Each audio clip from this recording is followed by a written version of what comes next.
Haryana ground report से बड़ी खबर। सोमवार सुबह जगाधी अनाज मंडी में उस समय अफरा तफरी मच गई जब फसल बेचने पहुंचे किसानों को गेट पास नहीं मिल पाया। सुबह 5 बजे से अपनी उपज लेकर पहुंचे किसान तकनीकी खराबी के चलते मंडी में प्रवेश नहीं कर सके। गुस्साए किसानों ने ट्रैक्टर ट्रॉलियों को सड़क किनारे खड़ा कर दिया और खुद सड़क पर बैठकर विरोध करना शुरू कर दिया। हालात बिगड़ते देख पुलिस बल मौके पर पहुंचा और स्थिति को संभालने की कोशिश की। प्रदर्शन कर रहे किसानों का कहना है कि मंडी प्रशासन की लापरवाही और खराब ऑनलाइन सिस्टम की वजह से उन्हें भारी दिक्कतों का सामना करना पड़ रहा है। आप सभी से अपील है इस वीडियो को, इस खबर को ज्यादा से ज्यादा शेयर जरूर करें। तो आइए आपको सुनवाते हैं क्या कुछ कहना है किसानों का इस पूरे मामले को लेकर। ट्राली लेकर आ रहा। अच्छा। कोई लाने का कोई सिस्टम नहीं है। गेहूं सूखी थी, उसके बावजूद भी अजी कल को तो लगी, आज तो लगी, उसके बावजूद भी ट्राली जो यहाँ से निकल गई गेट पास कटवा गया, उसके बावजूद भी वहाँ पड़ी है ट्राली। कोई सिस्टम नहीं है। हाँ, क्या कह रहे जी? मतलब ट्राली नहीं तुल रही है। क्या कह रहे जी, आज तो लग जाएगी, कल को तुल जाएगी, कोई सिस्टम नहीं है। कह रहे सुखाओ। हाँ, सुखाने के बावजूद भी नहीं तुल रही मेरी ट्राली, वैसे क्यों पड़ी है। कहाँ से आए हो? हैं? से हो? लाहौर से। हाँ जी, हाँ, लोरा के पास। लोरा के बाद। हाँ जी, हाँ, हरियाणा में तीसरा दिन हो गया जी, आज तीसरा दिन हो गया। तो बीजेपी सरकार ने पहले तो बड़े तगड़े तगड़े वादे करे, किसान अपनी फसल जहाँ मर्जी बेच सकता है, उसके बावजूद हमें फसल के वास्ते इतनी दिक्कत बननी पड़ रही। अब रोटियों से ही परेशान करके बच्चे परेशान, गैस चूल्हों से भी परेशान हो गई, गैस से ही परेशान हो गई, हर चीज की तबाही है। उसके बावजूद भी फिर सरकार कह रही जिंदाबाद। हम तो मुर्दाबाद कहेंगे सरकार को जी। तो जिस तरह से जो है यहाँ पर 3 दिन हो चुके हैं आपको, तो कारण क्या मानते हो उसका? भी बायोमेट्रिक नहीं हुई आपकी या फिर कहाँ दिक्कत आ रही है? बायोमेट्रिक भी होगी जी, सब कुछ हो गया, बावजूद आगे कह रहे सेलर वाले नहीं उठा रहे।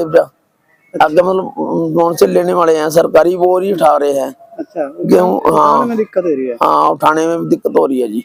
शुरू से ये बात कहते आ रहे हैं कि बायोमेट्रिक का जो नया कानून लेके आया है, अभी तो अरेवल कम थी, जिस दिन अरेवल बढ़ेगी ये हाल होगा। और आप देख लो, आज आपके सामने सुबह से किसान परेशान है, सुबह से इनकी साइड बंद पड़ी है और ये आज ठीक हो जाएगी, कल फिर ये बंद हो जाएगी। और यही नहीं है, अब जैसे गाड़ी का गेट पास काटते हैं उसमें भी बहुत ज़्यादा प्रॉब्लम है।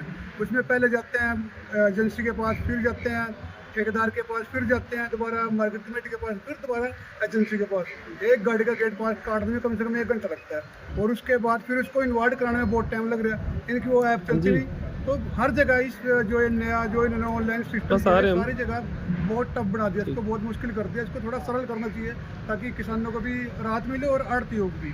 आज जिस तरह से किसान सड़क पे जाम लगा के बैठते हैं, तो उसमें आम पब्लिक भी दिक्कत है। देखिए, आम पब्लिक भी कहाँ से है जी, वो सब किसानों से है। किसान हमारा जो हरियाणा है वो एक कृषि प्रदेश है और सारा हरियाणा का जो चलता है सिस्टम वो ये कृषि से चलता है। अगर किसान परेशान है तो आम जनता के सभी परेशान होंगे।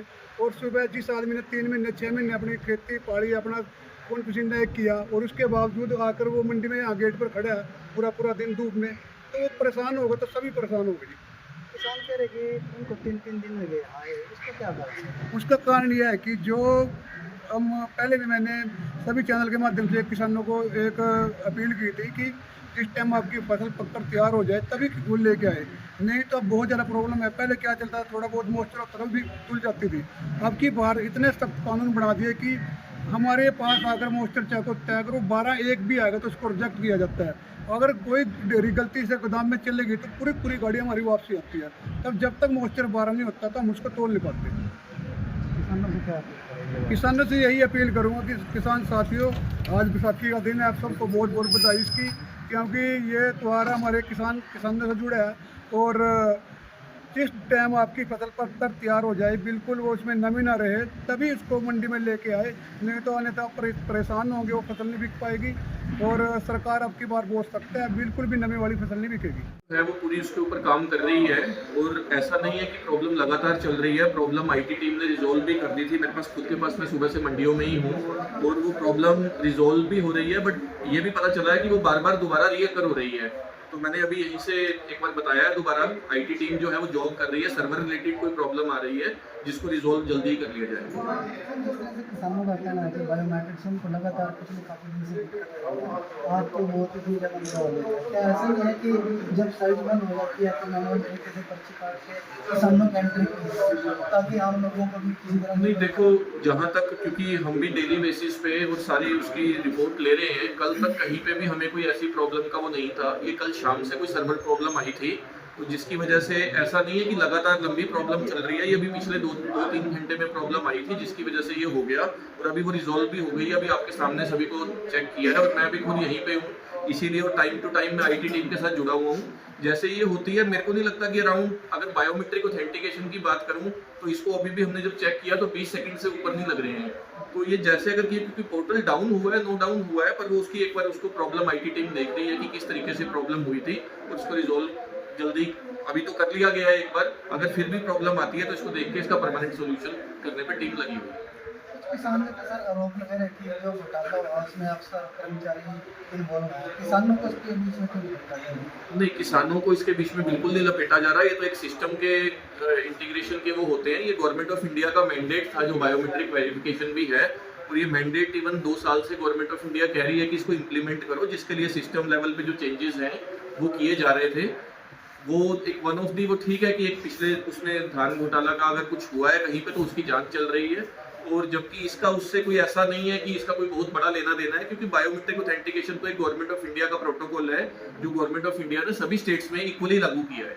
सर कुछ किसानों ने सुझाव दिया है कि जैसे हमारे जिले में 4 मंडियाँ, एक मंडी को ट्रायल बेस पे रखना, 3 मंडियों को ओपन करना, तो क्या ऐसा संभव है? नहीं, इसके लिए पूरा ट्रायल रन इससे पहले कर लिया गया था। ऐसी मैं फिर बता रहा हूँ कि ऐसी कोई दिक्कत नहीं है जिस तरह से वो कह रहे हैं। अगर एक बार फिर से अभी कोई प्रॉब्लम आती है तो हम कोई अल्टरनेट सोल्यूशन भी करके रखेंगे। हर एक चीज़ का बैकअप प्लान होता है, ऐसी बात नहीं है, पर अभी तक ऐसी कोई दिक्कत वाली बात नहीं है। जो इशू आया था उसको रिजॉल्व कर दिया गया है, इसीलिए इसमें कोई इशू वाली बात नहीं। किसानों को यही कहना चाहूंगा कि आप सहयोग दें। ये हम एक सिस्टम को जो डेवलप कर रहे हैं, इससे किसानों का ही हमने फायदे को लेकर चले हैं। जैसे पहले अगर पेमेंट मैनुअल जाती थी, इनको कहीं कहीं 10-10 दिन नहीं मिलती थी, आरती के थ्रू नहीं मिलती थी, सरकार ने इनको डायरेक्ट पेमेंट इनके खातों में डालने का काम किया। और अब भी ये सारे सिस्टम जो कर रहे हैं ताकि कल जब भी कोई घोटाला होता है या कुछ और भी होता है तब भी किसानों का नाम सामने आता है। तो ये सब चीजें जब सिस्टम को सुदृढ़ करेंगी तो ताकि अगर कोई फॉल्ट पे कौन लोग हैं उनको भी आइडेंटिफाई कर पाएंगी, और कहीं ना कहीं सिस्टम सुदृढ़ होने से किसानों को ही फायदा मिलेगा इसका। ताकि किसानों को हर एक स्कीम का, चाहे वो एमएसपी का बेनिफिट है, चाहे कोई इनपुट्स में बेनिफिट है, यूरिया में, फर्टिलाइजर में, और भी चाहे खराबा होता है तो खराबे का बेनिफिट है। तो ये सब चीजें किसान के भले के लिए ही सरकार ने बनाने का काम किया है और इससे किसानों का ही हित होगा।